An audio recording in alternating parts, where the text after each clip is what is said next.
How's everybody doing? I hope your Thanksgiving was a happy one, and I'm sure everyone, like myself, indulged in too much food. Actually, I had two Thanksgivings, so I definitely overate. Anyway, we're back with another scenarios video, so let's see what we have to work with. And I thank all of you for posting your scenarios. Okay, let's get rid of this ridiculous one right out of the gate. A maid guy turns up to a sit down wearing shorts. What happens next? Listen, anyone who thinks that life is a joke or a movie like The Irishman, you're mistaken. I notice a great deal of viewers mentioning shorts. I could say this: we all wore shorts in the summertime. If friend one was secretly in business with a shelved member and friend two blatantly robbed them of monies owed, could friend one put in a beef and realistically win a sit down? I've spoken about shelf members at length. A shelved member is essentially persona non grata, and no one is supposed to do anything with them. But of course, situations do take place, especially when it comes to an existing business. I highly doubt that if a shelf member beats a friend, and by the way, not everybody's familiar with that word. In this situation, a friend equates to being a member.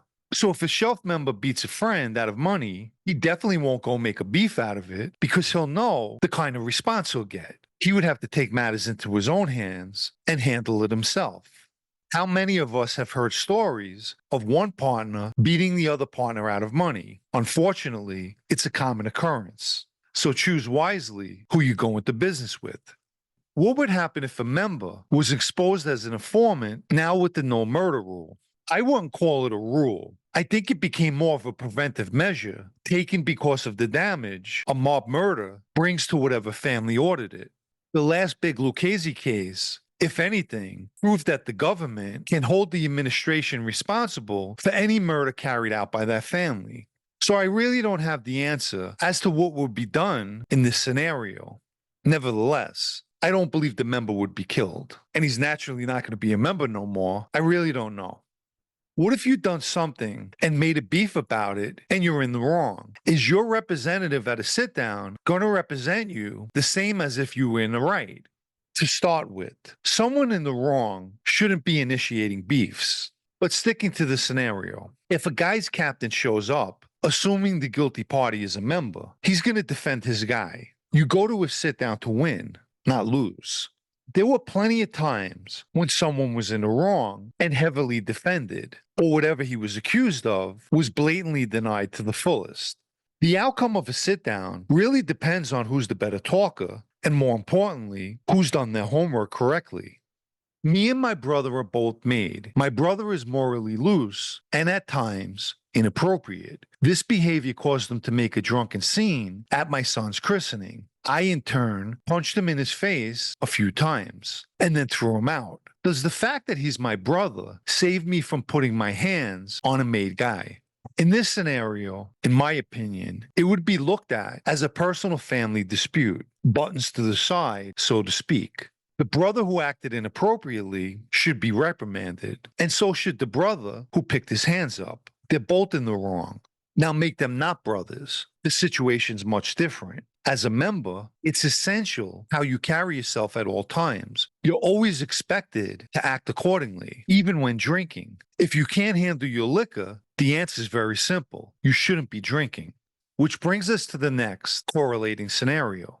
You're out with a friend who happens to be a member as well. You notice that your friend had too much to drink and is acting inappropriately. He instigates and starts a fight and gets beat up pretty bad. Do you even bother looking for revenge on the person who hurt your friend? Or do you let it slide because your friend started the trouble by instigating the fight? This is a very good scenario with many layers. So let's peel them back. If you're out with a friend, another member, that's your brother. You're responsible once you realize he drank too much. And the fight should have never happened. But if it was unavoidable, you never let him get tuned up. Never. I don't care if he started it or not, because you'll be told you didn't prevent it, but then you stood there and let a civilian go to work on a friend. You got no win.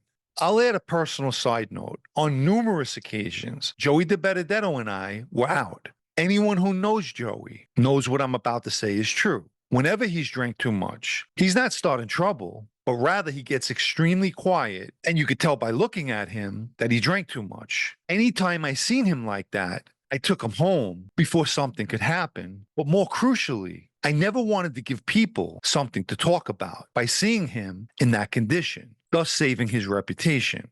The haters say I pat myself on the back for always doing the right thing. And I know I could tell you people anything. Whether you believe it or not, that's on you.